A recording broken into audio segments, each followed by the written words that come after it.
Volunteer వ్యవస్థను కొనసాగిస్తామన్నారు. పైగా అధికారంలోకి వచ్చాక వాళ్లకు 10,000 రూపాయలకు జీతాన్ని పెంచుతామన్నారు. అధికారం చేపట్టాక నెల తిరగక ముందే ఆ హామీని తుంగలో తొక్కేశారు సీఎం చంద్రబాబు. పెన్షన్ పంపిణీకి వాలంటీర్లను పూర్తిగా దూరం చేశారు. పైగా ప్రభుత్వ కార్యక్రమాన్ని పసుపుమయంగా మార్చేసుకున్నారు. ఆంధ్రప్రదేశ్లో కూటమి ప్రభుత్వం ఏర్పడిన తర్వాత తొలి పెన్షన్ల పంపిణీ కార్యక్రమం జరిగింది. ఎన్టీఆర్ భరోసా కార్యక్రమాన్ని ప్రారంభించారు ముఖ్యమంత్రి చంద్రబాబు నాయుడు. మంగళగిరి అసెంబ్లీ సెగ్మెంట్లోని పెనుమాక ఎస్టీ కాలనీలో నివాసం ఉండే బనావత్ పాములు నాయక్ అనే వృద్ధుడికి తొలుత పెన్షన్ అందజేశారు చంద్రబాబు, మంత్రి లోకేష్. ఆపై లబ్ధిదారులు ఇస్లావత్ సాయి, బానవత్ సీతలకు స్వయంగా పెన్షన్ అందజేసి వాళ్లతో కాసేపు మాట్లాడారు. రాష్ట్ర వ్యాప్తంగా ఉదయాన్నే పెన్షన్ల పంపిణీ కార్యక్రమం మొదలైంది. తొలి రోజే లబ్ధిదారులకు తీవ్ర ఇబ్బందులు ఎదురయ్యాయి. సచివాలయాల ఎదుట లబ్ధిదారులు క్యూ కట్టారు. విశాఖ నార్త్ నియోజకవర్గంలో పెన్షన్ ఇస్తున్నట్లు ఫోటో తీసుకుని సర్వర్ సమస్య అంటూ సిబ్బంది వెళ్లిపోవడంతో వర్షంలో తడుస్తూనే సచివాలయం వద్ద బారులు తీరారు లబ్ధిదారులు. కృష్ణా జిల్లా కోసూరువారిపాలెంలో పింఛన్ లబ్ధిదారులు ఆందోళన చేపట్టారు. 6-7 క్లస్టర్లలో మధ్యాహ్నం అయినా పింఛన్ల పంపిణీ ప్రారంభించలేదు అధికారులు. ఉద్యోగస్తుల నిర్లక్ష్యంతోనే పింఛన్ల పంపిణీ జరగలేదని మండిపడ్డారు లబ్ధిదారులు.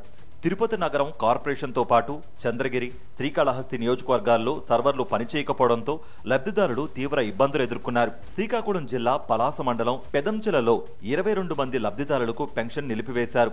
అర్హత ఉన్న పెన్షన్ నిలిపివేయడంతో సచివాలయ వెల్ఫేర్ సెక్రటరీ రవితో లబ్ధిదారులు వాగ్వాదానికి దిగారు. సచివాలయానికి తాళం వేసి ఆందోళన చేపట్టారు. ఈ పెన్షన్ల పంపిణీ కార్యక్రమానికి రాజకీయ రంగు పులుముకుంది. కూటమి సర్కార్ వాలంటీర్లను దూరం పెట్టింది. టీడీపీ నేతలు, కార్యకర్తలు పసుపు కండువాలు కప్పుకుని మరీ పెన్షన్ల పంపిణీలో పాల్గొన్నారు. ప్రభుత్వ పెన్షన్ల పంపిణీ కార్యక్రమం టీడీపీ కార్యక్రమంలా కనిపించింది. పెన్షన్ల పంపిణీలో గ్రామ, వార్డు సచివాలయ సిబ్బందికి బదులుగా టీడీపీ నేతలు, కార్యకర్తలే ఎక్కువగా కనిపించారు. లబ్ధిదారులకు పింఛన్లు ఇస్తూ ఫోటోలకు పోజలిస్తూ హల్చల్ చేశారు. రాజకీయాలకు అతీతంగా సాగాల్సిన సామాజిక పెన్షన్ల పంపిణీ కార్యక్రమంలో రాజకీయ జోక్యాలు స్పష్టంగా కనిపించాయి. చంద్రబాబు ఆదేశాలతో టీడీపీ నేతలు, కార్యకర్తలు రంగంలోకి దిగారు. సచివాలయ సిబ్బందిని పక్కకు నెట్టేసి టీడీపీ ఆధ్వర్యంలోనే పెన్షన్ల పంపిణీ చేపట్టారు. ఈ వ్యవహారమంతా గత జన్మభూమి కమిటీల తరహాలోనే ఇప్పుడు కూడా కనిపిస్తోందనే చర్చ మొదలైంది.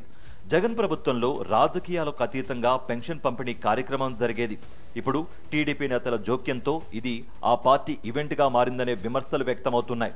ప్రతీకార రాజకీయాలు ఉండవని, వాలంటీర్లను కొనసాగిస్తామని చెప్పిన కూటమి నేతలు ఇప్పుడు జగన్ తెచ్చిన ఆ వ్యవస్థనే లేకుండా చేసే ప్రయత్నాలు చేస్తూ ఉండడం గమనార్హం.